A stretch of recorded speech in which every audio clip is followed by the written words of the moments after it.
कैसे हो मित्रों।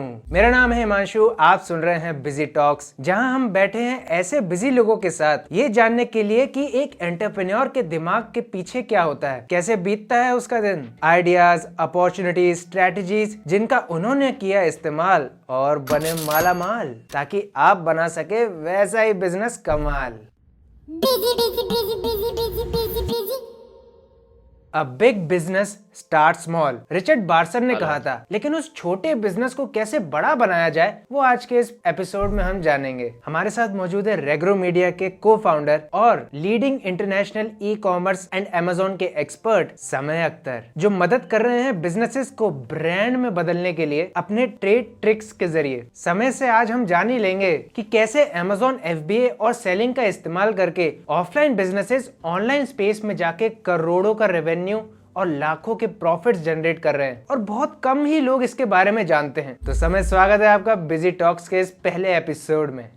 बहुत बहुत शुक्रिया mister Himanshu. First of all thank you so much मुझे इनवाइट करने के लिए। मैं बहुत ज्यादा एक्साइटेड हूँ आपका ऑडियंस सामने जितना ज्यादा वैल्यू प्रोवाइड कर सकूं, मैं बहुत ज्यादा एक्साइटेड हूँ। Thank you so much. Thank you. समय, मैं आपसे बस ये जानना चाहूंगा सबसे पहले तो कि ये Amazon FBA क्या होता है और कैसे बिजनेसेस इसका इस्तेमाल कर रहे हैं एक अच्छा खासा रेवेन्यू जनरेट करने के लिए। जी देखिए, Amazon FBA जस्ट एक मीडियम है। मतलब मैं अगर आपको सिंपली भाषा में बताऊं, Amazon FBA Amazon का एक प्रोग्राम है जहां पे सेलर सिर्फ अपना प्रोडक्ट, सोचिए 100 पीसेस, वो भेज देता है Amazon के पास। अभी Amazon सब कुछ मैनेज करता है। मैं अगर आपको एग्जांपल दूं ना, आप सोचिए एक न्यू सेलर है, आपके पास शॉप है या फिर आप मैन्युफैक्चरर है। अभी आपके पास प्रोडक्ट्स है, कस्टमर ऑर्डर करते हैं, उसके बाद पूरा झमेला आपके पास है। प्रोडक्ट को पैक करना है, कस्टमर के पास पहुंचाना है, डिलीवरी की पार्टनर का झिक, उसके बाद आपको रिटर्न जो आता है कस्टमर का, रिफंड, रिप्लेसमेंट, ये सब कम्युनिकेशन सब आपको करना पड़ता है अगर आप एज अ मैन्युफैक्चरर हैं या फिर कुछ सेल कर रहे हैं। लेकिन ये Amazon FBA प्रोग्राम ऐसा है, आप सिर्फ प्रोडक्ट्स Amazon के पास भेज दीजिए, Amazon वेयरहाउस में। Amazon आपके लिए सेपरेट शेल्फ बना के रखा है कि हाँ ये आ रहा है हिमांशु जी का प्रोडक्ट, वो वहां पे रख देता है। उसके बाद जैसे कस्टमर का प्रोडक्ट ऑर्डर आता है, Amazon क्या करता है, Amazon का जो FBA वेयरहाउस में जो बंदे बैठे हुए हैं वो जाके एक एक ऑर्डर उठाते हैं कि ये पर्सन कितने ऑर्डर किए, सोचिए एक पीस, जाके उठाते हैं। Amazon प्राइम का जो बॉक्स आता है, एक स्माइली लोगो बना हुआ, उसके अंदर पुट करता है और कस्टमर का पहुंचा देता है 1 या 2 दिन में। अभी तो कुछ आवर्स में डिलीवरी हो जाता है। लेकिन वो मेन चीज नहीं है। मेन चीज ये है उसके बाद का सब कस्टमर सपोर्ट, रिटर्न, रिफंड, यहां तक सब कुछ Amazon मैनेज करता है। तो ये पूरा एक सिस्टम जो है ये सेलर के मतलब सर से बहुत ज्यादा झमेला निकाल देता है। तो इसीलिए मेरे ख्याल से Amazon FBA इस तरीके से सेलर को बेनिफिट कर रहा है अभी। तो यार Amazon FBA आप कितने सालों से इस्तेमाल कर रहे हैं? आपको मैंने स्टार्ट किया था जी, मैंने स्टार्ट किया था 2017 में। तब मैं अपना कॉलेज का सेकेंड ईयर में था। ठीक है, मैं इंजीनियरिंग पढ़ रहा था और आप शायद जानते होंगे इंजीनियर्स सब कुछ अच्छे से कर पाते हैं इंजीनियरिंग छोड़ के। तो मैं वही सेकेंड ईयर में था। लेकिन मेरे लाइफ में मतलब मैं ना जब छोटा था, ठीक है, तो पैसा कमाने का बहुत झोंक था कि हाँ पैसा कमाना है। जब मैं अपना प्लस टू में था, +2 +1 यहाँ पे था, तो मैंने ऑलरेडी 1 से 1.5 लाख कमा चुका था। कैसे? मोबाइल्स को सेकेंड हैंड खरीद के बेच के, ठीक है। और वो पैसा मैंने उड़ा भी दिया था फर्स्ट ईयर सेकेंड ईयर में कॉलेज में आके, क्योंकि आपको दोस्त बन जाते हैं, आप बहुत सारे ऑप्शन देख लेते हैं कॉलेज में आके, क्योंकि आप घर से बाहर रहने लग जाते हैं। तो जितना पैसा मैंने बनाया था सब पूरा पूरा खत्म हो गया। उसके बाद सेकेंड ईयर में मेरा एक ऐसा टाइम आया, मेरा फादर जो है उनका एक्सीडेंट हो गया और उनका डेथ हो गया। तो पूरा फैमिली का रिस्पॉन्सिबिलिटी मेरे ऊपर आ गया। अभी सिर्फ मैं अकेला हूं और मेरा सिस्टर है, मेरे मदर है, और मुझे सब कुछ देखना है। तो इसीलिए मेरे पास सिर्फ एक ही ऑप्शन था जो मैंने बहुत दिनों से सुन रहा था, Amazon FBA। और मैंने स्टार्ट कर दिया कि चलो जो होगा देखा जाएगा, स्टार्ट कर देता हूं। मैंने कोर्स खरीद लिया और उसके बाद 2017 से मैं वहां पे घुस गया। और आप यकीन नहीं मानेंगे, मेरा जो सेमेस्टर फीस था, 2 महीने बाद सेमेस्टर आने वाला था, सेमेस्टर का फीस 48,000 था, वो मैंने पूरा लगा दिया प्रोडक्ट खरीदने में। हालांकि वो प्रोडक्ट डूब गया। तो आप ये क्वेश्चन ऑब्वियसली आएगा कि सेमेस्टर फीस मैंने भरा या नहीं भरा, एग्जाम में बैठा कि नहीं बैठा, वो बाद में भी डिस्कस कर सकते हैं। तो इसी तरीके से 2017 मेरा स्टार्टिंग पॉइंट था Amazon FBA में घुसने के लिए। वो प्रोडक्ट क्या था? जी, जो हम लोगों ने प्रोडक्ट किया था ना, वो पर्टिकुलर ब्रांड को हम लोगों ने 1-1.5 साल में लगभग 30 लाख to 40 लाख का रेवेन्यू पर मंथ में स्केल किया था। और फर्स्ट प्रोडक्ट जो मैंने लॉन्च किया तो वो था मॉप होल्डर, जो आपका झाड़ू रहता है, मॉप्स रहता है, उसको एक स्टैंड रहता है जहां पे आप उसको रख सकते हैं। तो वो वाला प्रोडक्ट मैंने चाइना से मंगाया था, 48,000 रुपीज का, लगभग 60 पीसेस, और वो मेरा फर्स्ट प्रोडक्ट था।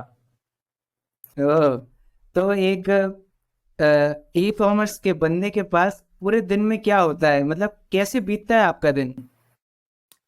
जी देखिए, अभी मैं जो वो पुराना ब्रांड था जो 30 to 40 lakh per month revenue generate कर रहा था, उसके साथ हम लोगों ने मॉप होल्डर लॉन्च किया जो नहीं चला, उसके बाद बेड रेल लॉन्च किया जो भी नहीं चला, उसके बाद हम लोगों ने लॉन्च किया कॉटन स्विंग, बहुत अच्छा बिका, 30-40 यूनिट्स पर डे एक एक प्रोडक्ट का बिक रहा था। उसमें हम लोगों ने जैसे देखा कि हाँ बहुत अच्छा बिक रहा है, तो हम लोगों ने उसके साथ 15-20 और डिजाइन लॉन्च कर दिया, स्टील वाले डिजाइन, सोफा वाले डिजाइन, कुशन वाले, और वो रेवेन्यू चला गया 30-40 लाख तक। तो मैंने उसको 1-1.5 साल तक रन किया। उसके बाद मैंने वो जो मेरा बिजनेस पार्टनर था उसको हैंड ओवर कर दिया और मैं वहां से एग्जिट कर गया। उसके बाद मैंने पूरा अपना ध्यान लगाया अपना रीग्रो मीडिया एजेंसी के ऊपर, और उसके साथ साथ मैं एक द अगली कॉफी नाम के कॉफी ब्रांड में भी मेजर इन्वेस्टर हूं, और उसको भी हम लोग स्केल करने का ट्राई कर रहे हैं, Amazon, फ्लिपकार्ट, ई कॉमर्स, यहां तक कि ऑफलाइन स्टोर्स में भी। तो इसी तरीके से मैक्सिमम टाइम जाता है मेरा इन सबको सॉर्ट आउट करने में, है ना? जी जी जी। लेकिन समय, आप इस इंडस्ट्री में कैसे, मतलब आपने मन बना लिया कि यार मुझे इसी फील्ड में जाना है, चाहे कुछ भी हो जाए, और भी बहुत से ऑप्शंस होंगे आपके पास Amazon FBA के अलावा, लेकिन मुझे Amazon FBA से ही काम कराना है अपना, ये कब आया, ये आइडिया कहाँ से आया? जी देखिए, मैं था कॉलेज में, ठीक है, सेकेंड ईयर, और मैं रहता था कॉलेज का हॉस्टल जो रहता है वहां पे। तो मेरे पास वेयर हाउसिंग का कुछ ऑप्शन नहीं था, कहाँ पे मैं प्रोडक्ट स्टोर करूँ, क्या करूँ। तो मेरे पास FBA का ऑप्शन बहुत अच्छा लगा कि हाँ चलो, प्रोडक्ट को मुझे छूना भी नहीं है, प्रोडक्ट डायरेक्ट सप्लायर से लेके Amazon वेयर हाउस में चला जाता है, मुझे बीच में पकड़ना भी नहीं है, प्रोडक्ट को देखना भी नहीं है, सब कुछ हो जाता है ऑटोमेटिकली, जैसे ऑर्डर आता है वो भी ऑटोमेटिकली हो जाता था। तो तभी वो ऑप्शन मुझे बहुत वायबल लगा कि हाँ अभी मेरे सिचुएशन के हिसाब से, क्योंकि हॉस्टल में मैं तो रख नहीं सकता क्योंकि मेरे साथ और 4-5 बंदे भी रह रहे हैं, तो वो मेरे ख्याल से Amazon FBA, क्योंकि जो वेयर हाउस था ना Amazon FBA का, मैं जहां पे रहता हूँ कोलकाता में, वहां से लगभग 25 किलोमीटर के रेडियस में 5 वेयर हाउसेस है। तो ऑब्वियसली सिचुएशन भी मेरे साथ था, इसलिए मैंने वो स्टार्ट कर दिया। तो आपसे एक सवाल ये था कि कैसे आपने, मतलब इस चीज में ये देखा कि इतनी अंडररेटेड मानी जाती है ये चीज, लेकिन आपने इसी पे और फोकस करके लोगों के तक क्या पहुंचाया कि ये अंडररेटेड नहीं है, आप इस पे आइए, काम कीजिए। ब्रांड्स के साथ आपने काम किया, लेकिन ब्रांड्स पहले क्या सोचते थे कि हम Amazon पे आ गए हैं या हम सेल कर लेंगे, लेकिन उनकी एक मजबूरी रहती है कि ब्रांड नहीं बना पाते, वो इस चीज को अंडररेटेड समझते हैं। तो उनके साथ कैसे कोप अप किया? जी मैं एक स्टोरी आपको बताऊंगा, ठीक है। ये स्टोरी है एक फार्मर का और उनका 3 गधे का, ठीक है। गधे मतलब डोंकीज। तो वो फार्मर क्या करता है, एक समर डे है, पूरा बहुत गर्मी है, तो वो क्या कर रहे हैं, वो डोंकीज को लेके 3 जो गधे हैं उनको लेके बेचने जा रहे हैं। जो मार्केट है वो थोड़ा दूर है, मतलब 10-20 किलोमीटर दूर है। तो तभी जो वहां पे कोई ऐसे ट्रांसपोर्टेशन का ऑप्शन नहीं था, तो उनको पैदल ही जाना पड़ा। तो रास्ते में एक झील जैसा आ गया, गर्मी बहुत है, एक झील है, तो वहां पे वो फार्मर क्या सोचता है, चलो मैं ये डोंकी को यहाँ पे रख के नहा लेता हूं। लेकिन क्या हुआ ना, वो फार्मर के पास सिर्फ 2 रस्सी थे, और 2 रस्सी में सिर्फ 2 गधे को वो बांध सकते हैं पेड़ से, जो वहां पे आसपास एक पेड़ था। तभी उसके ध्यान में ये क्वेश्चन आया कि चलो मैं 2 तो को बांध लूंगा, बाकी जो 3 नंबर है उसको कैसे बांधूंगा, वो तो भाग जाएगा। तो वहां पे पास में वो देखता है एक और बंदा खड़ा हुआ है, और उसको देख के बहुत लग रहा है कि हाँ ये समझदार बंदा है, इसके पास शायद रस्सी हो सकता है। तो फार्मर जाता है उस बंदे के पास, जाके बोलता है क्या आपके पास एक रस्सी है, क्योंकि देखिए मेरे पास 2 गधे हैं और मेरे पास सिर्फ 3 गधे हैं, मेरे पास सिर्फ 2 रस्सी है, और एक जो है उसको बांधने के लिए मेरे पास थोड़ा रस्सी चाहिए, मैं नहा के फिर से वापस कर दूंगा आपको। तो वो जो बंदा है वो बोलता है देखिए मेरे पास रस्सी तो नहीं है, मेरे पास एक आइडिया है जिसको आप यूज कर सकते हैं। तो आइडिया क्या है, आप चौंक जाएंगे। तो आइडिया है, वो बंदा बोलता है देखिए आप क्या कीजिए, आप जो 2 रस्सी है उसको लेके 2 गधे को बांधिए पेड़ के साथ, और आप ये ध्यान रखिए कि जब आप बांध रहे हैं तो 3rd जो गधे वो देखना चाहिए कि आप उसको बांध रहे हैं, जो 2 और गधे, और 3 नंबर जो गधा है उसको सिर्फ आप जो पेड़ है उसके पास लेके सिर्फ प्रिटेंड कीजिए कि आप बांध रहे, क्योंकि आपके पास रस्सी तो है नहीं, सिर्फ आप प्रिटेंड कीजिए कि आप बांध रहे, उस तरीके का आप अपना हाथ हिलाइए। तो जैसे ये बताया वो सुन के फार्मर ने सेम उसी तरीके से किया और नहाने चले गए। और 10 मिनट बाद नहा के ऊपर आके देखा कि तीनों जो गधे थे सेम प्लेस पे खड़े हुए हैं, वो 3 नंबर गधा भी खड़ा हुआ है। तो अभी ऑब्वियसली फार्मर खुश हो गया और रस्सी खोल के, दोनों जो रस्सी बांधा था वो खोल दिया, दोनों गधे से खोल के वो जो बंदा था उसको थैंक करने के चला गया कि थैंक यू, आपने बहुत हेल्प किया, और थैंक यू बोल के वो चलने लगा। और थोड़ी देर चल के वो पीछे घूम के देखता है सिर्फ 2 गधे आ रहे उसके साथ, बाकी जो 3 नंबर गधा है वो वहीं पे खड़ा हुआ है पेड़ के साथ। तो अभी वो फार्मर जाता है, उसको धकेलता है, पुश करता है, चलो चलो ठीक है, बहुत बुलाता है कि आओ, लेकिन कुछ काम नहीं आता है। तो फार्मर क्या करता है, फिर से उस बंदे के पास जाता है, देखिए आपने एडवाइस तो दे दिया लेकिन ये गधा तो वहां से हिल ही नहीं रहा। अभी वो बंदा जो है उसको बोलता है, क्या आपने वो रस्सी खोला था जो आपने बांधा था उसके ऊपर? अभी फार्मर तो चौंक गया, अरे मैंने तो रस्सी बांधा ही नहीं था, मैंने सिर्फ दिखावा किया था। तो अभी वो बंदा बोलता है, आप सिर्फ दिखावा कीजिए खोलने का। तो अभी सोच के वो जाता है फार्मर और दिखावा करता है वो रस्सी खोलने का, और जैसे वो बंदा ने कहा था वो 3 नंबर गधा भी चलना स्टार्ट कर देता है। तो ये सेम चीज ना, ये इनविजिबल रोप हर एक जो बंदा एक न्यू बिजनेस स्टार्ट करना चाहता है ना, एक इनविजिबल रोप बंधा हुआ है सबके ऊपर। जब मैंने भी स्टार्ट किया था ना, मेरे साथ भी बंधा हुआ था कि मैं आज बिजनेस स्टार्ट करूंगा। मैं ना लिटरली लिखता था अपने पेज में कि मुझे 1000 रुपीज पर डे प्रॉफिट चाहिए, तो उसमें से 30,000 हो जाएगा मंथली, मतलब उसमें से सैलरी निकल जाएगा, ठीक है। और तब मैं इस एस्टिमेट करता था कि मुझे 4 प्रोडक्ट बेचना है, उसमें से 250 करके प्रॉफिट आएगा और उसमें से मेरा 1000 रुपये प्रॉफिट चला जाएगा।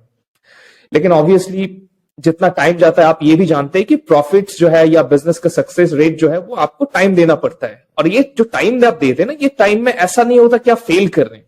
ऑब्वियसली आप फेल करते हैं, लेकिन वो फेलियर आपका डिफरेंट स्टेप्स होता है जो आपको बता देता है कि ये स्टेप काम नहीं आएगा, ये स्टेप काम नहीं आएगा। तो आप करते करते ना ओवर टाइम ये जान जाते हैं कि हाँ, इतने सारे ऑप्शंस था जो काम नहीं करता है, और उसके बाद आपको एक ऑप्शन मिलेगा जो काम करेगा, वही आपका सक्सेस लेके आएगा। लेकिन वो सब ऑप्शन ट्राई करने के लिए आपको टाइम लगता है। तो मैंने भी जब स्टार्ट किया था ना, वही चीज हुआ था। मैंने जब देखा था कि हाँ बिजनेस करना है, मैं सोच रहा था कि कल से प्रॉफिट आना स्टार्ट हो जाएगा। मैं लिखता भी था डायरी पे कि हाँ इतना प्रॉफिट आएगा, इतना मेरा गोल है। लेकिन ऑब्वियसली उसमें टाइम लगा, 2-3 साल लग गया। उसके बाद मैंने कुछ प्रॉफिट देखा। तो इसी तरीके से हर एक बंदा जो है उसको मैं ये बताना चाहूंगा कि हमेशा देखिए, एक्शन लीजिए बहुत सारा, स्पीड बढ़ाइए, क्योंकि फेलियर आएगा, लेकिन फेलियर के ऊपर आपको और आगे बढ़ना है, वो मेन चीज है।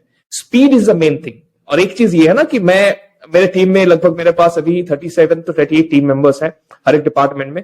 और कुछ डिपार्टमेंट ना टीम का ऐसा होता है जो क्रिएटिव बनना पड़ता है। जैसे सोचिए आपका जो डिजाइनिंग पार्ट है, उसको क्रिएटिव बंदा आपको चाहिए ही, नहीं तो वो रन नहीं कर पाएगा। लेकिन एक चीज है ना, मुझे क्रिएटिव बंदा पसंद नहीं है। अभी आप क्वेश्चन पूछेंगे क्यों? क्योंकि मैंने जो देखा है ना, जो क्रिएटिव होते हैं ना, वो बहुत टाइम लगाते हैं एक चीज को परफेक्ट करने में, कि जब परफेक्ट होगा तभी वो नेक्स्ट चीज में जाएगा। और मुझे परफेक्शनिस्ट क्रिएटिव पीपल बहुत नापसंद है। क्यों? क्योंकि मैं ऐसा बंदा हूं कि मुझे स्पीड चाहिए। भाई जो करना है कर दो, बस कर दो, उसके बाद देखा जाएगा, ठीक है। Just commit to it, we can figure it out later. ये मेरा मेंटर ग्रांट कार्डन भी बोलता है। मैं उसको लगभग 2019 से फॉलो कर रहा हूं, और तभी से मेरा लाइफ में बहुत ज्यादा चेंज भी आया है। तो ये एक चीज मैं बताना चाहूंगा, speed is the main thing. Speed बढ़ाइए, फेल कीजिए, लेकिन हो जाएगा सब कुछ। मुझे एक मीम याद आ गया आपके इसके कहने से, कि उसमें था कि मुझे पैसे आपके जॉब में काम सही करने के मिल रहे हैं, काम जैसे करने के नहीं। और जो आपने बात करी कि मैं अज्यूम करता था कि इतना प्रॉफिट हो जाएगा, इतना प्रॉफिट हो जाएगा, तो मुझे लाल सिंह चड्ढा की याद आ गई, मूवी की। जी जी जी।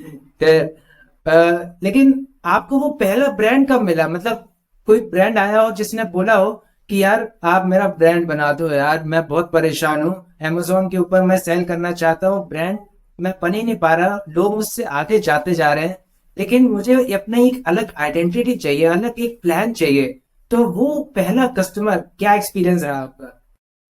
जी देखिए, अभी ना हम लोग मैनेज करें लगभग 60+ brands, both Indian, globally, US, सब जगह से।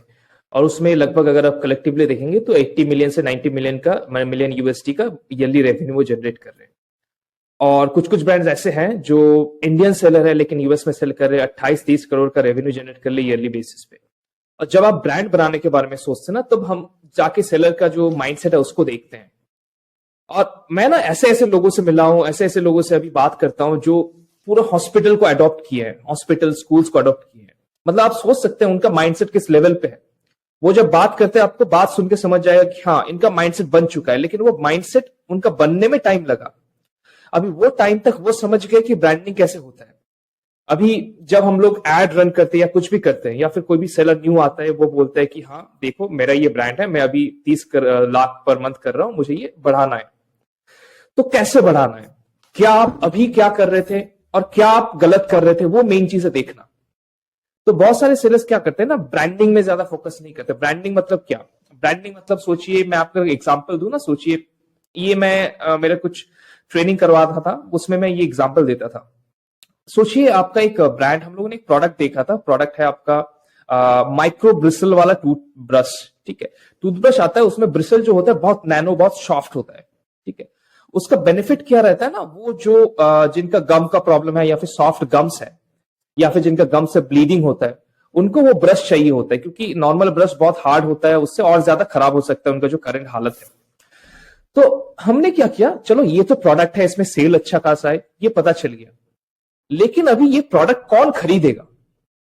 तो हम लोगों ने रिसर्च किया कि हाँ ये प्रोडक्ट कौन खरीदेगा, कौन खरीदेगा। उसके बाद हम लोगों ने देखा कि हाँ ये जो प्रॉब्लम है, गम प्रॉब्लम, ये मेनली किस टाइप ऑफ पीपल को होता है। तो हम लोगों ने देखा और रिसर्च किया, उसके बाद हम लोग को पता चला कि 70 to 80% जिनका डायबिटीज होता है उनको गम प्रॉब्लम रहता है। उनका या तो गम ब्लीड करता है या फिर बहुत सॉफ्ट हो जाता है। तो अभी हम लोग को मिल गया ऑडियंस कि हाँ चलो जिनको डायबिटीज है वो हम लोग का ऑडियंस, क्योंकि वो ये वाला ब्रश यूज करेंगे। तो ब्रांड बिल्ड करने का मेन आपका पॉइंट है कि आपका ऑडियंस कौन है, आप किसको टारगेट कर रहे हैं, क्या प्रॉब्लम है उनका। क्योंकि जब देखेंगे आप, सोचिए वो जो डायबिटिक पेशेंट है, उनको उनके पास बहुत सारा ब्रांड्स का टूथब्रश उनके सामने आ रहा है, कोलगेट का हुआ, सेंसोडाइन का हुआ, लेकिन वो आपका क्यों देखेगा, क्योंकि आप एड्रेस कर रहे हो उनका डायरेक्ट प्रॉब्लम। देखिए आपको अगर डायबिटीज है और आपका गम ब्लीड कर रहा है, तो ये है ब्रश जो सॉल्व करेगा। तब वो देखता है कि अरे ये तो ब्रांड है, ये स्पेसिफिकली मेरे बारे में सोच रहा है। जहां पे बाकी ब्रांड से पूरा ग्लोबली जा रहे हैं, ब्रॉड ऑडियंस को टारगेट कर रहे हैं, तो वो ज्यादा इंटरेस्ट दिखाएगा आपके ऊपर। तो इस तरीके से मेरे ख्याल से एक पर्टिकुलर ऑडियंस अवतार को चुनना बहुत इंपॉर्टेंट होता है एक ब्रांड बिल्ड करने के ऊपर। उसके ऊपर ब्रांडिंग, जो पैकेजिंग ये तो नॉर्मल चीज है, ये हर एक ब्रांड करता रहता है, लेकिन ऑडियंस मेन चीज है। कैसे आप ऑडियंस के सामने जा रहे हैं, कैसे आप बता रहे हैं, उनका मदद कर रहे हैं। और जैसे आप एक प्रोडक्ट से मदद करते हैं ना, वो खुश हो जाते हैं, आप सेम पर्सन को मल्टीपल प्रोडक्ट सेल कर सकते हैं। जैसे सोचिए हम लोगों ने अभी टूथब्रश शेयर किया, अभी ऐसा हो सकता है हम लोगों ने ऑर्गेनिक टूथपेस्ट लॉन्च कर दिया, क्योंकि ऑब्वियसली वो अभी हम लोगों से परचेज करेगा, क्योंकि हम लोगों को जानता है। तो इस तरीके से ब्रांड मेनली बिल्ड होता है। तो ये ब्रांडिंग के लिए आप एड्स का इस्तेमाल करते हैं या कस्टमर सेटिस्फेक्शन के फीडबैक्स का? क्योंकि बहुत से लोगों के ये सवाल रहते हैं कि यार अगर अच्छे फीडबैक्स हो तो आपकी एक ब्रांड इमेज बनती है, लेकिन अच्छी टारगेटेड ऑडियंस हो तो भी लोग समझते हैं कि अच्छी ब्रांड इमेज बनती है। तो इन दोनों में से कौन सा बेस्ट रहता है या क्या इसमें अंतर है दोनों में? जी, आपने बहुत अच्छा बात किया कि हाँ आपको तो ऑडियंस मिल गया, अभी ऑडियंस के सामने जाना कैसा है, मतलब आपका जो मेन स्टोरी है वो ऑडियंस के सामने पहुंचाए कैसे, ये मेन चीज है ना। तो मैं आपको एग्जांपल देता हूं ना, हम लोगों ने मैं जो ब्रांड में इन्वेस्टेड हूं, द अगली कॉफी। अभी इसका नाम अगली क्यों है, क्योंकि इंडिया में कॉफी जो है ना सबसे ज्यादा केमिकली ट्रीटेड जो एडिबल सब्सटेंस है, सबसे ज्यादा केमिकली ट्रीटेड कैफीन इंडिया पे। और कैफीन नहीं सिर्फ, क्योंकि जो कॉफी जब प्लांट से निकाला जाता है, उसके बाद जो बीन्स है, बीन्स को बहुत ज्यादा केमिकली ट्रीट कराया जाता है ताकि वो जल्दी ड्राई हो जाए। ठीक है, और हम लोगों ने देखा ये एक तो प्रॉब्लम है, और हम लोगों ने ये भी देखा जो हम लोग का ऑडियंस है वो है एस्पायरिंग एंटरप्रेन्योर्स और आईटी प्रोफेशनल्स। क्यों? क्योंकि वो मैक्सिमम टाइम बैठ के करते हैं या फिर अपना काम करते रहते हैं, खाना भूल जाते हैं। क्योंकि जब आप कोई बिजनेस स्टार्ट करते हैं, आप भी शायद जब स्टार्ट कर रहे थे तो आप खाना भूल गए थे, आप 14-18 घंटे बैठ के काम करते थे, सोने नहीं जाते थे। तो हम लोगों ने देखा अरे ये ऐसा बंदा ये कॉफी के ऊपर बहुत ज्यादा रिलाई करता है। मैं अगर आप देखेंगे ना 2-3 कप तो कॉफी चला ही जाता है, हालांकि वो अच्छा नहीं है लेकिन चला जाता है। तो अभी तो मैं अपना ब्रांड का कॉफी पी रहा हूं, लेकिन ये क्या है ना, ये कॉफी एक खराब चीज है जो हम लोगों ने देखा। तो हम लोगों ने क्या किया, चलो ये अगली साइड जो है इसको बेहतर करते हैं। हम लोगों ने क्या किया, कंप्लीट ऑर्गेनिक कॉफी को मैन्युफैक्चरर को अप्रोच किया, देखा उनका फॉर्म कैसा है, वो किस तरीके से केमिकल फ्री, मतलब ऑर्गेनिक मतलब केमिकल फ्री बनाते हैं, तो उसको लिया। लेकिन वहां पे हम लोगों ने स्टॉप नहीं किया। हम लोगों ने देखा कि ये जो बंदे हैं एस्पायरिंग एंटरप्रेन्योर्स, आईटी प्रोफेशनल, ये खाना नहीं खाते ज्यादा, ठीक है, या तो खाना भूल जाते या फिर कुछ भी मैगी वैगी जो मिलता है खा लेता है क्योंकि टाइम इनके पास कम है। तो हम लोगों ने देखा अरे इसका तो विटामिन का डिफिशियंसी बहुत ज्यादा है, ज्यादा मिनरल्स नहीं मिलता है। तो हम लोगों ने क्या किया, चलो दो ऑडियंस ग्रुप बनाते हैं, एक हुआ मेल एक हुआ फीमेल। और मेल बॉडी को स्पेसिफिक विटामिन चाहिए होता है और फीमेल को स्पेसिफिक, क्योंकि उनका बॉडी नीड्स अलग है। तो हम लोगों ने क्या किया, दो कॉफी बनाए, एक फॉर मेल एक फॉर फीमेल। अब मेल कॉफी में ऑर्गेनिक कॉफी और स्पेसिफिक विटामिन एडेड है जो सिर्फ मेल बॉडी के लिए बना हुआ है। फीमेल कॉफी में सिर्फ वो विटामिन ऐड किया हुआ है जो फीमेल्स के लिए बना हुआ है। तो ये ऑडियंस को अभी पहुंचाएंगे कैसे? तो अभी हम लोग का जो एंटायर ऑनलाइन ऑपरेशन है वो मैनेज कर रहे हैं फिजिकली डिसेबल्ड पीपल जो सोसाइटी से बैक्ड अप है। मतलब सोसाइटी उनको देख नहीं रहा है, क्योंकि ऑब्वियसली कोई अगर फिजिकली डिसेबल्ड है तो आप जानते होंगे कैसे वो ट्रीट करते हैं, दुनिया कैसे ट्रीट करते हैं उनको, बहुत अगली वे में ट्रीट करते हैं।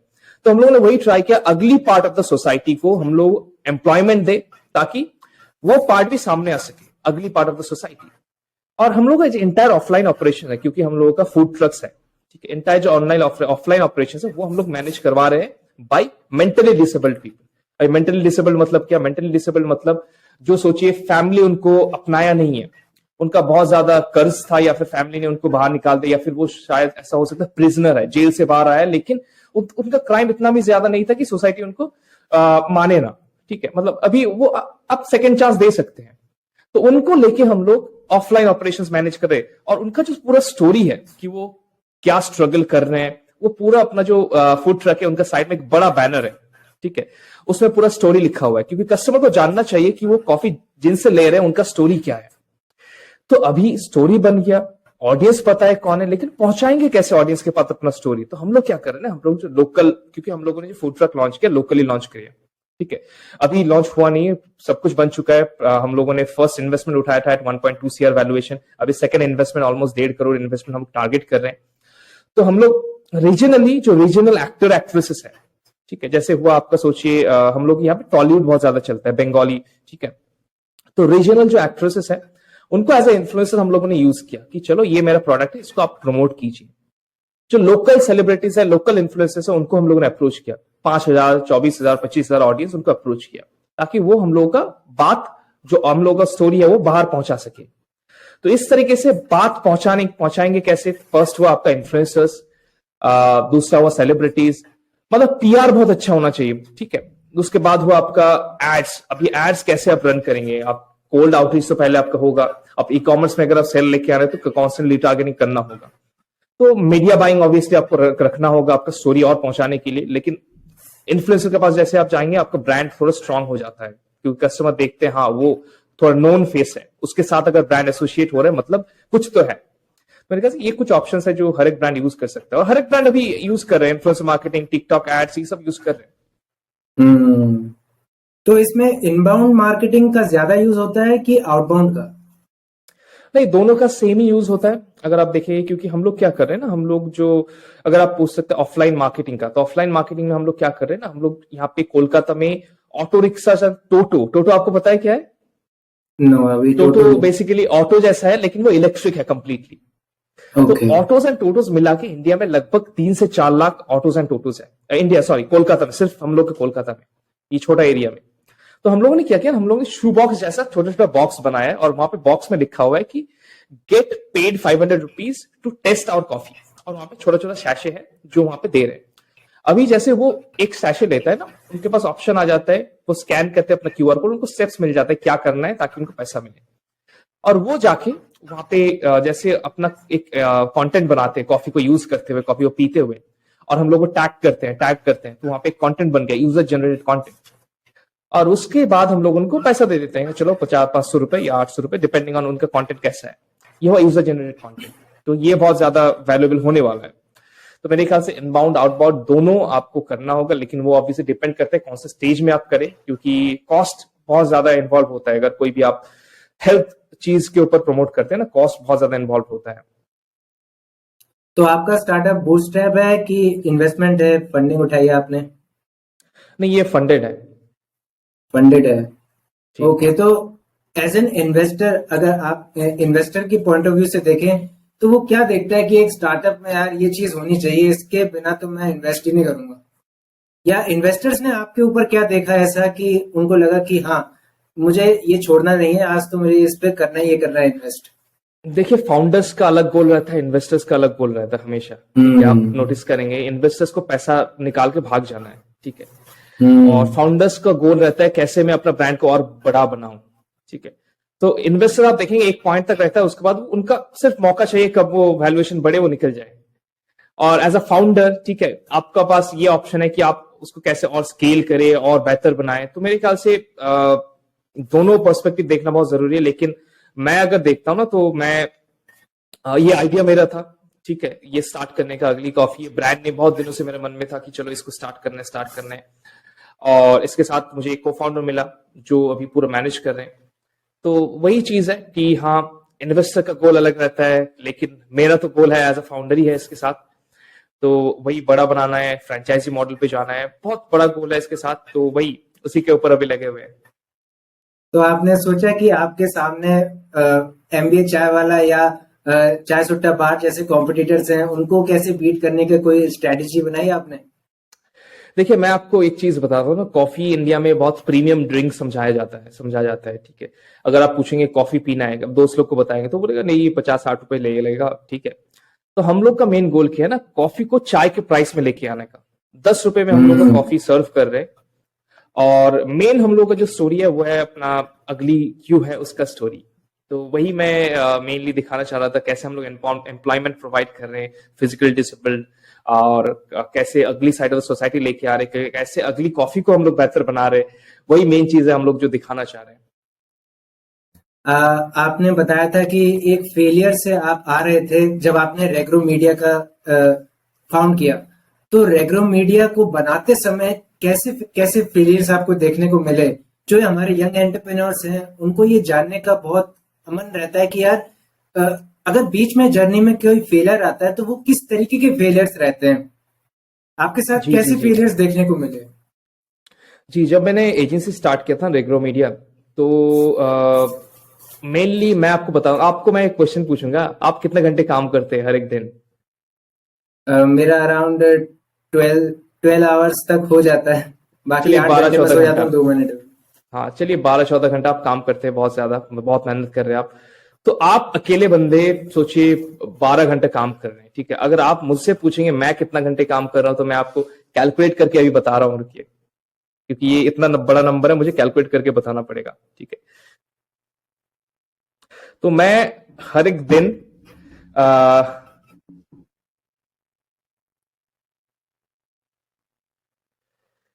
315 घंटा 315 घंटा काम करता हूं हर एक दिन, ठीक है। अभी कैसे? क्योंकि मेरे पास जो लगभग 35 to 36 पीपल हैं, और सब लोग काम कर रहे हैं एक साथ, सब लोग एक गोल के ऊपर बने हुए हैं।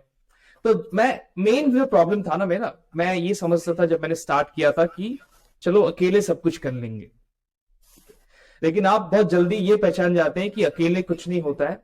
तो मैंने जब स्टार्ट किया था 2-3 महीने खुद मैंने क्लाइंट्स मैनेज करना स्टार्ट किया, बहुत प्रॉब्लम आया। उसके बाद मैंने एक बंदा देखा जो मेरा कोफाउंडर है अभी, संदीप जी, जो एज अ सीईओ रोल अभी मैनेज करे सब कुछ, ठीक है। और उनके अंदर एक ऐसा, मतलब क्या बोल सकते हैं, एक कमिटमेंट था कि हाँ इसको करना है, और उसके साथ मैंने जुड़ गया। और वही 3 महीने बाद से हम लोगों ने मेनली ग्रोथ देखना स्टार्ट किया। अभी बहुत फास्ट हम लोग हायर करते हैं, क्योंकि हायर जितना जल्दी आप करेंगे उतना जल्दी आपको टैलेंट समझ में आएगा कि कौन बेहतर है, नहीं है। हम लोग इंटर्नशिप प्रोग्राम हर एक मंथ चलाते रहते हैं, हर एक 3 मंथ हम लोग इंटर्नशिप प्रोग्राम चलाते रहते हैं, फ्री ऑफ कॉस्ट। कोई भी अगर सीखना चाहते हैं वहां पे ज्वाइन करते हैं, उनको हम लोग लाइव सिखाते हैं। और उसके बाद उसमें से सोचिए 10 लोग एंटर कर रहे हैं, उसमें से 3 लोग बहुत अच्छे हैं जिनको हम लोग हायर कर लेते हैं, बाकी लोग खुद सीख के चले जाते हैं, खुद अपना कुछ स्टार्ट करते हैं। तो हम लोगों ने एक ही गलती किया था, और गलती हमेशा अभी भी कर रहे हैं, ठीक है। गलती ये था कि सब कुछ अकेले नहीं कर सकते, टीम लेके आओ और टीम का गोल सेट करो कि हाँ कैसे हम लोग चाहते हैं, कैसा हम लोग करना चाहते हैं। और एक चीज मैं जो पहले से मानता हूं कि आप अगर कोई भी मार्केटर से पूछेंगे ना, कि वो आपको हमेशा पूछेंगे कि कन्वर्जन रेट कितना है, कन्वर्जन रेट कितना है। तो मैं एकदम फर्स्ट से जैसे मेरा कोचिंग बिजनेस भी था, मैं स्टार्टिंग से मैं हमेशा इंप्रेशन के ऊपर ज्यादा बिलीव करता हूं, ना कि कन्वर्जन। क्यों? क्योंकि मैं ये देखना चाहता हूं कितने लोग मुझे देख रहे हैं, ना कि मुझे कितना कन्वर्ट हो रहा है। क्योंकि ब्रांडिंग एक ऐसा चीज है, अभी अगर देखिए आप एयरपोर्ट से बाहर निकलिए, सामने कोको कोला का इतना बड़ा बैनर है, तो क्या आपको लगता है कोको कोला ट्रैक कर रहा है कि कितना सेल आ रहा है उस बैनर से? बहुत मुश्किल है, वो देख नहीं पाते हैं। तो वही चीज है ब्रांडिंग के ऊपर। अगर ब्रांडिंग में मैं जनरली देखता हूँ कितने लोग मुझे देख रहे हैं, ना कि मेरा कितना सेल हो रहा है, क्योंकि सेल अल्टीमेटली आ जाएगा। Attention is the main thing, जो मेरा मेंटर भी मुझे सिखाता रहता है कि अटेंशन मिलना बहुत इंपॉर्टेंट है। अटेंशन मिलेगा पहले, उसके बाद आपको वो लोग हेट करेंगे थोड़ा बहुत, क्योंकि आप इतना ज्यादा एक्शन ले रहे हैं। कुछ लोग पसंद करेंगे, कुछ लोग नहीं करेंगे। उसके बाद आपको वो लोग एडमायर करेंगे कि हाँ, क्या कर रहा है ये बंदा, मुझे चाहिए ये सर्विस। तो ये मेन चीज है कि कितना ज्यादा मैं अपने आप को शो कर सकूं। मैं हमेशा इंप्रेशन में ज्यादा मानता हूं, ना कि कन्वर्शन में, आज भी। इसीलिए हम लोग उस हिसाब से मार्केटिंग भी करते हैं, ब्रांडिंग के ऊपर फोकस रख के ज्यादा। कोई भी कॉन्फ्रेंस, सेमिनार्स, वहां पे हम लोग जाते रहते हैं, स्पीकिंग इवेंट्स वहां पे स्पीक करते रहते हैं और नेटवर्किंग बनाते रहते हैं, कनेक्शंस बनाते रहते हैं। तो ये मेरे ख्याल से मेन चीज जो हम लोगों ने सीखा, जो हर एक बंदे को हम लोग बताना चाहेंगे कि नेटवर्क अब बनाइए। दोस्त को भूल जाइए जो पुराने दोस्त है, ठीक है, क्योंकि अगर आप एक सिचुएशन में है तो उसका मेन रीजन है जो आपका दोस्त है, आपका सर्कल है। आप एक चीज नोटिस करेंगे, उनका जितना इनकम है आप एवरेज निकालेंगे, आपका भी लगभग सेम ही होगा या फिर कम ज्यादा होगा थोड़ा बहुत। तो मैंने वो चीज देखा है कि हाँ, सैक्रिफाइस आपको करना पड़ेगा, ठीक है, सैक्रिफाइस आपको करना पड़ेगा और sacrifice will give you rewards. लेकिन वो आज नहीं मिलेगा, कुछ टाइम बाद मिलेगा, लेकिन तब तक आपको पेशेंस रखना होगा कि हाँ, सक्सेसफुल तो होगा। एज एन फाउंडर हम देख रहे हैं कि बहुत ज्यादा ले ऑफ्स हो रहे हैं, तो ले ऑफ्स को आपने कैसे कोप अप किया कि यार कोई कंपनी से अगर मेरा बंदा जा रहा है तो यार मैं उसको रोक लूं या कुछ ऐसा उसके लिए कर लूं कि वो ठहर जाए, उसका भी घर चल सके, या आपने भी उस ट्रेंड में हिस्सा लिया? देखिए, हम लोगों का जो टाइप है ना, पहला तो हम लोग का सेल्स टीम पूरा चलता है कमीशन के ऊपर ज्यादा। उनका सैलरी फिक्स है लेकिन वो चलता है कमीशन के ऊपर। हम लोगों ने कोविड से लेके हायर सिर्फ बढ़ाए हैं, घटाया नहीं है, क्योंकि हम लोग का ऐसा बिजनेस है जो ई कॉमर्स बेस्ड है और यहाँ पे क्लाइंट आते रहते हैं। और कोविड के बाद से ज्यादा इसमें इम्पैक्ट आया है। तो हम लोग का अगर ऑफलाइन बिजनेस होता, जैसे लोकल मार्केटिंग, तो फिर शायद कोई मुश्किल आता। लेकिन अभी मेरे ख्याल से ले ऑफ्स हम लोग तो नहीं देख रहे, हम लोग इस मतलब उसके एडवांस जाके और हायर कर रहे हैं। तो ले ऑफ्स, और दूसरा चीज ये है ना, अगर कोई बंदा सोच लेता है कि मुझे जाना है इस कंपनी से, तो मेरे ख्याल से आपको रोकना नहीं चाहिए उसको, क्योंकि ऑलरेडी उनका माइंडसेट बन जाता है। और जिस दिन वो सोचता है ना कि जिस दिन आपको वो बताता है कि मुझे छोड़ना है, उसके 1-2 महीने पहले वो डिसीजन बना चुका होता है कि मुझे छोड़ना है। आपको उनका काम देख के पता चल जाता है। और आप तभी एज अ फाउंडर, तभी आपको, या फिर आप टीम लीड जो है, उसको पहले ही समझ जाना चाहिए कि हाँ, इसका काम सही नहीं हो रहा, ये चला जाएगा। तो ये मेन चीज है। और दूसरा चीज मैं जो सीखा हूं कि कभी रिहायर मत कीजिए जिसको आपने पहले छोड़ा है। आपने अगर उसको छोड़ा है या फिर निकाला है, तो मतलब कुछ तो रीजन होगा जिससे आपने उसको निकाला है, तो आप फिर से क्यों हायर कर रहे हैं। तो ये कुछ चीजें जो हम लोगों ने सीखा है, करके सीखा है, गलती करके सीखा है और सीखते रह रहे हैं। समय आपकी मतलब फ्यूचर गोल्स अब क्या है, इसके आगे क्या है? रेग्रो मीडिया के आगे, अगली कॉफी के आगे, उसके बाद क्या? देखिए, मेरा जो मेन गोल है, अगर आप देखेंगे मेरा अभी, तो मैं एक चीज में मानता हूं कि हमेशा अपना अटेंशन एक ही चीज पे दो, 100% दो। उसके बाद जब तक वो पूरा ऑटोमेटिक नहीं हो जाता, जब तक उसमें आपको एज अ सीईओ कोई नहीं मिल जाता, तब तक उसको अटेंशन देते रहो, जब तक सब पार्ट्स खुद ना खुद वर्क ना करे। तो अभी मेरा मेन फोकस रेग्रो मीडिया पे ही है। कैसे हम लोग D2C सेक्टर में ज्यादा जा सके, बड़े ब्रांड के साथ ज्यादा काम कर सके, वही मेन फैक्टर है, मेन हम लोग का गोल है अभी। नेक्स्ट आप 2, 3, 4, 5 साल अगर देखेंगे तो। और उसके बाद अगर आप देखेंगे तो मैं एज अ इन्वेस्टर अपने आप को देखना चाहता हूँ, ठीक है, as a investor. Multiple brands, जो मेरा एक्सपर्टीज है उसकी मदद से मल्टीपल ब्रांड्स को एज ए इन्वेस्टर में ज्वाइन करना चाहता हूँ। और वही मेन चीज है मेरा, ताकि और हमेशा एक चीज होगा कि आप हमेशा काम करते रहेंगे। आपको एक चीज में अगर इंटरेस्ट मिल गया, आप हमेशा बिजनेस बिल्ड करते रहेंगे। तो अभी फिलहाल मेरा एक ही गोल है, रेग्रो मीडिया।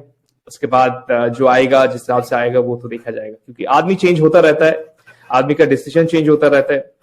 लेकिन अभी मेरा फोकस कंप्लीटली 100% मैं इसी पे हूँ, इसी को पूरा स्केल करने का। जी।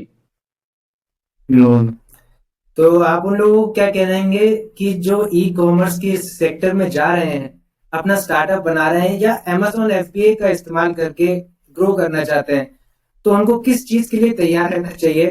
क्योंकि यह चीज बहुत ज्यादा हर्ट भी करेगी और कभी सक्सेसफुल भी आपको बनाएगी। तो किन चीजों के लिए उनको तैयार रहना चाहिए? बिल्कुल। जी। फर्स्ट ऑफ ऑल, जो मैंने बताया ना आपको कि ब्रांड आपको बिल्ड करना है, आप हमेशा ये सोचिए कि कस्टमर कौन है। तो पहले कस्टमर ढूंढिए, प्रॉब्लम ढूंढिए, उसके बाद प्रोडक्ट बनाइए। क्योंकि तब आपको 2-3 प्रोडक्ट ऐसे मिल जाएगा जो सेम कस्टमर खरीदेंगे। सेम कस्टमर क्यों आपको खरीदवाना है? क्योंकि अभी एड कॉस्ट बढ़ेगा, मतलब आपका कॉस्ट पर एक्विजिशन बढ़ेगा। अभी कॉस्ट पर एक्विजिशन जैसे ही बढ़ेगा तो आपको एवरेज ऑर्डर वैल्यू बढ़ाना है, मतलब मल्टीपल रिपीट परचेजेस कराना है। तो वो तभी होगा जब आप एक ही कस्टमर के ऊपर फोकस करेंगे। तो वही मेन चीज है, एक कस्टमर बेस पकड़ लीजिए कि हाँ ये मेरा नीश है, ये मेरा कस्टमर है, इसको मैं सर्व करूंगा, ये प्रोडक्ट्स आपको ध्यान में आ जाएगा उसके बाद। और उसके बाद का मेन चीज है कि क्वालिटी मेंटेन रखिए। क्वालिटी मेन चीज है क्योंकि कस्टमर को पसंद आना चाहिए, तभी रिपीट परचेज ज्यादा होगा। तो ये कुछ चीज जो मैं आप सब ऑडियंस को बताना चाहूंगा जी। समय आपका समय के लिए बहुत बहुत शुक्रिया। आज बहुत मजा आया, हमने बहुत कुछ सीखा आपसे कि कैसे एक दृढ़ता अगर होती है तो आप आगे चले ही जाते हैं, चाहे कितने भी मुश्किलें क्यों ना आए। आपका बहुत बहुत शुक्रिया समय। लेकिन आखिरी कोई मोटिवेशनल कोट अगर आप बताएं तो हम उसको जरूर हाईलाइट करके दिखाएंगे। जी यहाँ पे बोर्ड में लिखा हुआ है ना कि I would rather die in expanding than fail with while contracting. मतलब बहुत मैं समझा बढ़िया। देता हूं, मैं एक बार फिर से रिपीट कर देता हूं, I would rather die in expanding than fail while contracting. तो मैं कभी भी कुछ भी डिसीजन लेता हूं ना, या फिर आप कभी भी कुछ भी डिसीजन लीजिए, तो हमेशा गोल जो है, क्योंकि आप गोल तक पहुंचेंगे, हमेशा आपको एक्सपैंड करते रहना है। और एक चीज है जो मेरा मेंटर हमेशा मुझे बताता है कि फियर इज अ इंडिकेटर कि आपको वो काम करना है। अगर आपको कोई चीज करने से डर लगता है ना, तो उसको सबसे पहले करो। और अगर आपकी जो आप बिजनेस में है उसमें अगर प्रॉब्लम्स नहीं आ रहे, अगर न्यू प्रॉब्लम्स नहीं आ रहे, मतलब आप ग्रो नहीं कर रहे। तो हमेशा मैं या मेरे बिजनेस में कोई भी न्यू प्रॉब्लम आता है तो मैं खुश हो जाता हूं कि हाँ अरे चलो न्यू प्रॉब्लम्स आ रहे हैं, मतलब हम लोग ग्रो कर रहे हैं। क्योंकि प्रॉब्लम आएंगे तभी उनको सॉल्व करेंगे। और सॉल्व जितना होगा प्रॉब्लम, उतना ज्यादा हम लोग का वैल्यू बढ़ेगा, और वैल्यू जितना बढ़ेगा उतना इनकम बढ़ेगा।